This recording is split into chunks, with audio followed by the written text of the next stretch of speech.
Welcome to the Relationship Recovery Podcast, hosted by Jessica Knight, a certified life coach who specializes in narcissistic and emotional abuse.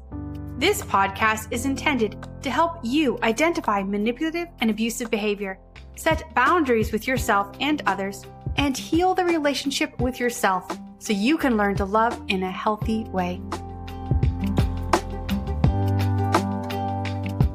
Hello and welcome back. I really appreciate you being here. And I've really appreciated talking to a lot of listeners recently, whether it's through Instagram, whether it's through you reaching out by email or booking a call. It makes this job and this free podcast honestly worth doing. And I never have second guessed it. I've never thought, that's something I should maybe scale back on. It's always been, no, I should absolutely be doing this. And I am always wanting to deliver episodes that are related to things that you think about. And so I keep this ongoing list of things. And today I actually feel that it's time to do a bit of a Q&A episode because I have been getting a lot of questions. And so before we dive in, I just wanted to share or make this distinction. The clarity call is a call that you can book if you want to work with me longer term. So long term can be a month, long term could be 6 years. It can be anything in between that. It's consistent calls where we begin to grow a bit of a relationship together around your issue, and I provide support in between our sessions. A validation call is a one-off call. So if you are looking for kind of like a one and done, you just want to get in, you want to like really go through your issue and come out on the other side, you want to begin to see what you need to look at, and then book another one in a month or something like that. That's a validation call. Both of those can be booked on my website, emotionalabusecoach.com. And if there is not a time that you want, just email me, Jessica at jessicaknightcoaching.com, and we'll go back and forth, and I'm sure we'll find a time that works. My schedule is capped at a certain number of appointments a day for a variety of reasons, but the most honest reason being that I'm a single parent and I can't just have it open because things do change. And I also have consistent clients and I need to show up for their sessions too. And so if there's a time that you want that you don't see, email me options. And like I said, I'm sure we can figure it out. I talk to people all around the world. I think half my client base is on the East Coast, so same time zone, and half my client base is around the world. That means as far as Australia. And also people ask me all the time, can you work with me if I'm in California? And the answer is, of course. If I can figure out how to work with Australia, I can absolutely figure out West Coast. But I'm here. Just reach out. Don't be afraid to ask. So today we're going to dive into a Q&A episode. And I have been saving these questions for some time. I have an ongoing list. And when I hit a certain amount, I typically turn to doing an episode like this. So I'm just going to dive in. I do think most of these go together, but sometimes they don't. So if you go back to some of the other Q&A episodes, you might notice that the questions I went over didn't necessarily align this way. But let's dive in. The first question I have is, what helped you break your trauma bond? Now, this is a loaded question. And what I tell people is the same answer all the time. I did everything. And what I mean by that is I literally did everything. I did everything that you would have thought that I would have done while breaking a trauma bond. I journaled. I cried. I vented. I reached out for support. I got a coach. I got a different coach. I had my therapist. I ended up breaking or stopping working with my therapist because I needed somebody who specialized in what this was. I worked out. I walked. I cried a lot. I had days that I could not freaking move. I binged Bravo. I wrote letters I didn't send. I wrote letters I didn't send that I burned. I wrote in a journal. I tried to see them. I tried not to see them. I went to a psychic. I went to an energy healer. I went to more psychics. It's messy. But I did all the things that I need to do for me. And I think every time that I felt like I was taking a giant step back or that nothing has changed in a few months, I realized that it did change a little. I was starting to realize that I could breathe again. I could think for myself. I could get through a day. I could compartmentalize. And so as I did that, it helped so much. But I think the things that helped the most was one, just being willing to do anything. And two, journaling and feeling the grief. Feeling the grief. The grief was really about realizing that this person is not the person I thought they were. And that was really difficult. And I think it will always be really difficult when I think about that person, is that this person that was so high on this pedestal didn't exist. And you can tell that I'm like stuttering a little bit with it because it's still, I think, hard. And I think I've been through a few trauma bonds at this point, and they don't get easier because it always looks a bit different. The relationship is always a bit different, but I did everything and anything that would have helped me. I did not date. I did not go have sex. I did not jump on a dating app. I did not drink. I did not do drugs. I did not smoke. I did not do any of the things that I felt like would have messed with my brain. And that was a personal choice of mine. But I didn't need to be more vulnerable than I already was. And so if you're wondering what might help you, I would really just start to think about what helps you feel the most you now, what helps you feel the most you outside of this relationship. And then maybe you might find yourself doing some weird things like energy healing. Like I did a craniosacral session, and like it was so helpful because I couldn't think my way out of a trauma bond. I needed to do a lot of releasing. And another thing that was really helpful was realizing that my body and my brain were not connected, and that my body was going to choose things that felt safe because it may have been the path of least resistance for a while. But my head kind of knew, get out of this, stay out of this, walk that way, not this way. And took a while for that to connect. And if you feel that way, I would just kind of be patient with yourself and trust that over time it will. You might make some decisions that you don't want to, that put, that it's more like the path of least resistance, but eventually you'll make the choices that are best for your head and your body. The next question I have is, can a relationship be saved after a trauma bond? And this one, I feel like I've answered in other episodes, but if you're new here, I'm going to give you the short answer. But the episode that you would want to listen to is probably like the third one that I ever recorded, which is about, will the emotional abuser change? And so, can a relationship be saved after a trauma bond? No. There's no way that you can get out of a trauma bond and then stay in a relationship with an abusive person, because what you're really asking is, will the abuser change? And now the amount of work that that person would have to do in order to change would take years, most likely. And then at that point, you're probably asking yourself, do I want to continue to stay in a relationship for years if there's a chance of it changing? However, as you break your trauma bond, you're going to realize that this person is not who you thought that they were. You're not going to look back at this and be like, oh, that was a healthy person that just was a little unhealthy sometimes. It's deeper than that. It's, this person was abusive and I put up with the abuse, and I maybe didn't know I was abused, and I went through the most painful thing to begin to break this addiction to this person, and it felt like dying a lot of the time. And so, can it be saved after trauma bond? No. The amount of work that you'd have to go through in order to make it to the other side, I don't know that you'd even look at the person with affection anymore, or that you'd want it, to be honest. There'd be a tremendous amount of growth for both of you, and you two would be two completely different people. And if you are willing to sign up for that journey, then I think there's a chance. But often we're not in a relationship with somebody who wants to do that, or even thinks that they have an issue, or that even would want to understand what trauma bonded you to them in the first place. Next question is, what was your final straw in leaving? And this is a question I get more often than not, to be honest. Like, people are like, what did it take? And I think it was 1,000 paper cuts, like 1,000 little paper cuts that were constantly bleeding. And then you couldn't have enough Band-Aids to put over all my little paper cuts. And then eventually there's one more paper cut that made all of them gush at once, or all the surrounding ones. And I just could not do it anymore. I usually do share like the final thing in my one-on-ones with about a few various relationships. And as much as an open book as I am, I'm going to paraphrase it a little bit just to protect some privacy of the people and therefore my personal safety. But final straw was something big that I couldn't look back from every time. And there's been a few times. If I count my high school relationship, that was definitely a trauma bond without the words around it.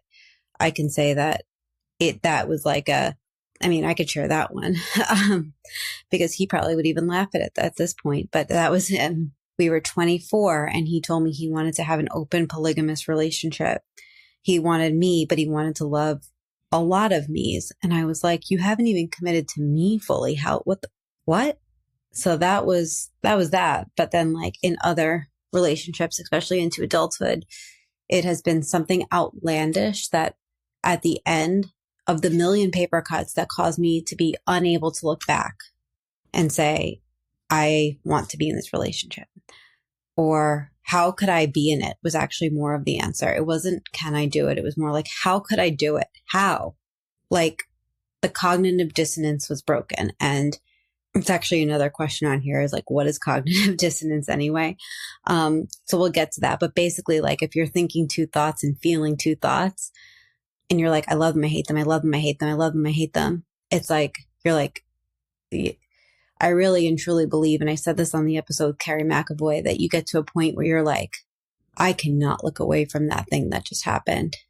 And it kind of shifts. It shifts the cognitive dissonance. And I really do believe that we all have these moments and they're big. So on that note, I actually will touch on the cognitive dissonance question because I think it's important. And so right before this episode, I did an episode with Carrie McAvoy about cognitive dissonance, and I suggest you go listen to it. I'm working on a longer episode, so if you're listening to this podcast, it will be posted newer than this one when that one finally comes out. And so cognitive dissonance in the simplest sense is holding two conflicting thoughts in your mind at the same time. It's like, it's kind of like, the loving and the hating at the same time. It's believing that they are a good person that does bad things and that they're a bad person that sometimes does good things. It's believing that they are who they were at the beginning of the relationship and that they are not who they were at the beginning of the relationship. And when we're in this, our brains are going crazy. And, there's a lot of, I really suggest listening to one of those deep dive episodes, but it's really about changing a lot of the beliefs. When you constantly are believing a thought, for example, I love them, they're a good person, they just do bad things, to I have no idea who this person is. The I have no idea who this person is probably the thought that will help you heal. It's more definitive and it's true. For more on that, definitely tune into one of those podcasts though, because that will explain it in much more depth and detail. But it's not something I've talked about a lot because it is complex and hard to understand. We're going to go to the next question, which is how do I return their things? If I'm trying to break no contact, how do I return their things? Using this as an excuse to get in contact with them is not the best choice.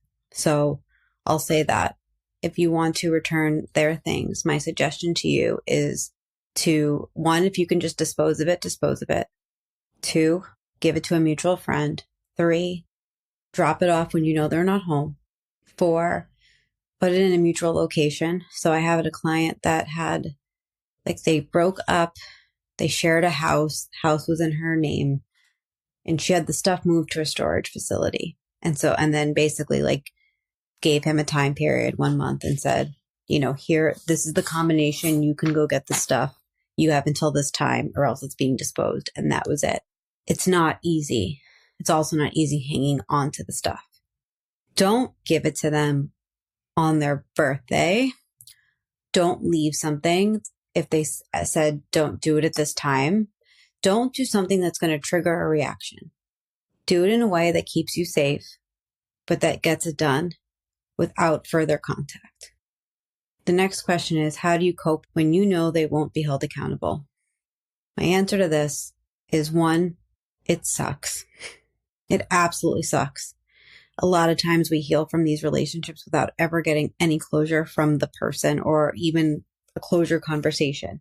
We're not going to get the apology. We're not going to get the accountability from them.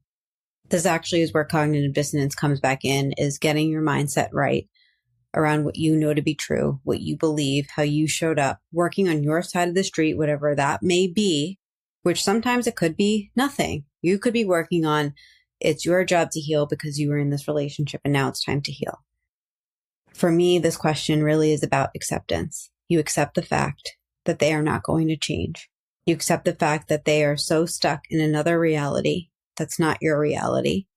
And you may even want to write a letter to yourself as if they were writing it, where you actually take the accountability, where you can apologize to yourself for the apology you're never going to get, the accountability you're never going to get. But this all boils down back to acceptance. It's acceptance of somebody with a personality disorder is working off a different reality than you. The next question is, did you refuse to listen to friends? Now, this is a weird question because, of course, I didn't listen to friends. Like, our friends have our best interests, but our friends aren't seeing the dynamic. Our friends aren't trauma bonded. And so, yeah, of course, I didn't listen to friends at times. But I also don't think that they knew what I was going through. I don't think that they had been in what I was in before.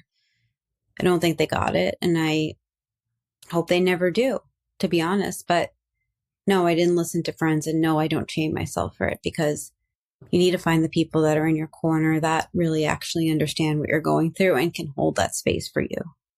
And sometimes it's not our friends, because it's just not.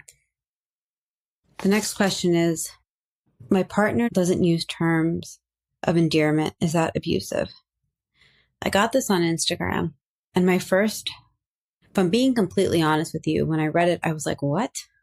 No, it's not abusive. Like, the problem is that you're thinking it's abusive.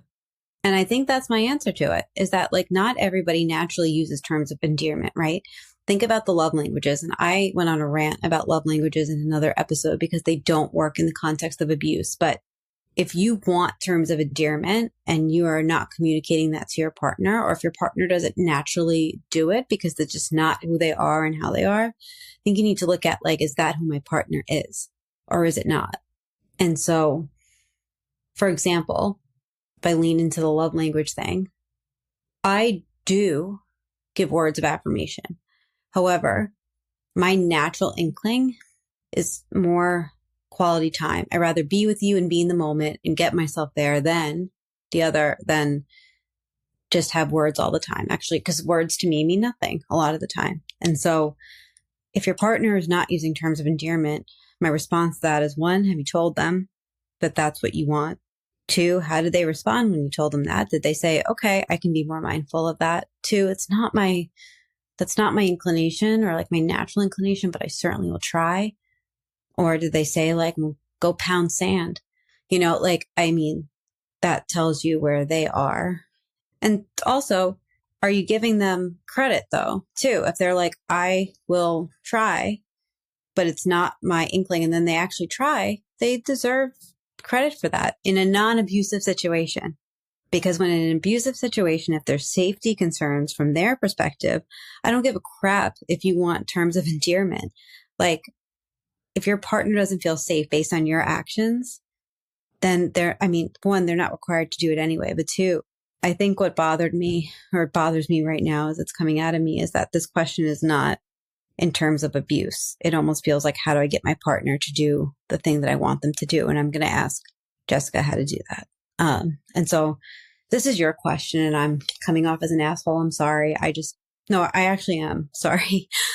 There's a lot of times where somebody does not feel safe and they are given expectations to do and be and think a certain way. And I have a huge problem with that, because I see that more often than not, that somebody doesn't feel safe and then they're being told to show up in another way to make somebody else happy, rather than being able to feel safe being who they actually are. The last question that I'm going to touch on today is, what did the abuser say to make you think that they were going to get better, or that they were getting better? And similar to, like, the trauma bond question, it's like everything. I love you so much. I do anything for you.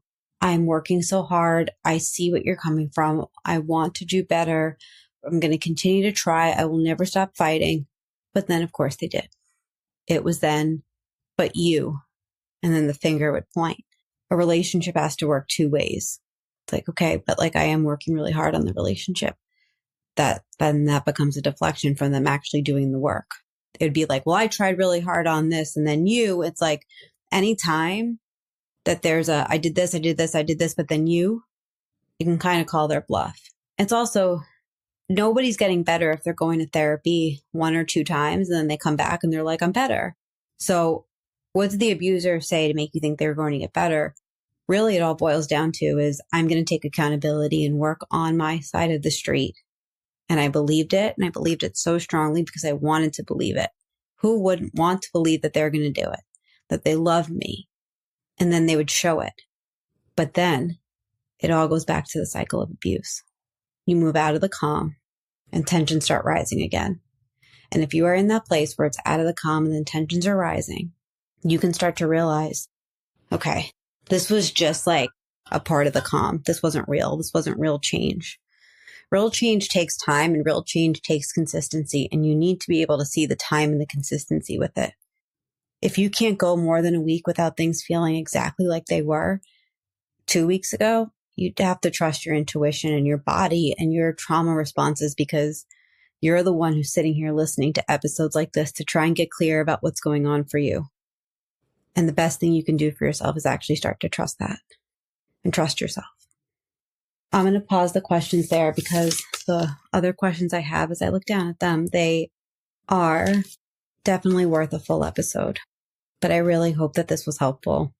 Continue to send in questions. And as always, I understand where you're going through because I've been there. And I've been there more than once. And I've been there more often than I want to admit. And I often do feel confused. But remember that nobody enters life being like, I want to have a PhD in personality disorders. Nobody does that. We end up here because we don't feel like we have a choice. We end up on these episodes because we want to make sense of our reality.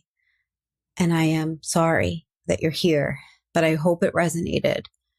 And if there's one thing I want in the whole world is to just be able to help people not feel crazy.